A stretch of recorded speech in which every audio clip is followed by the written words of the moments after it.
Good morning! Ako nga pala si Mama Vane and welcome to my first mini vlog.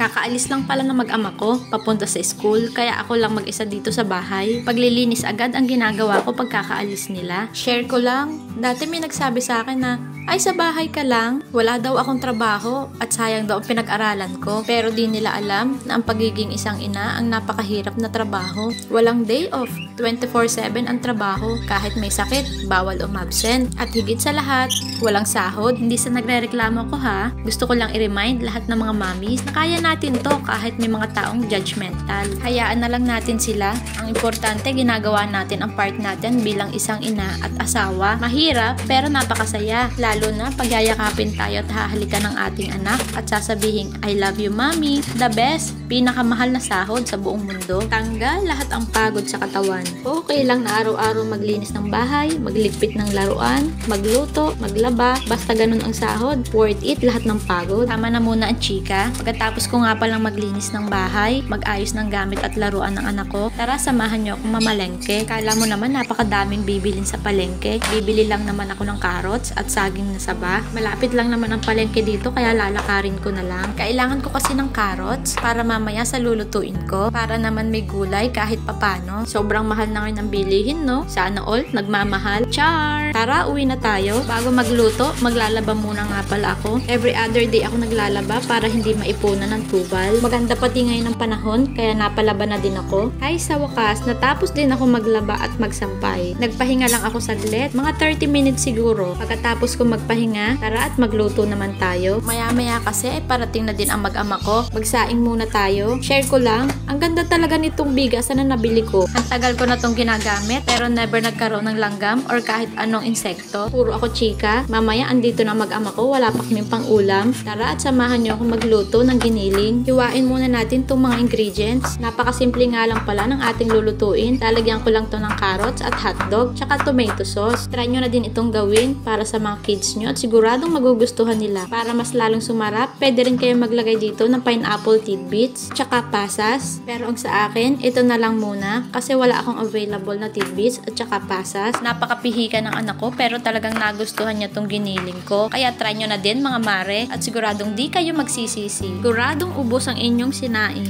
Pagkatapos ko nga palang magluto ay bigla na agad dumating ang mag-ama ko. Sana nagustuhan nyo ang first mini vlog ko. Thank you for watching. See you on my next mini vlog.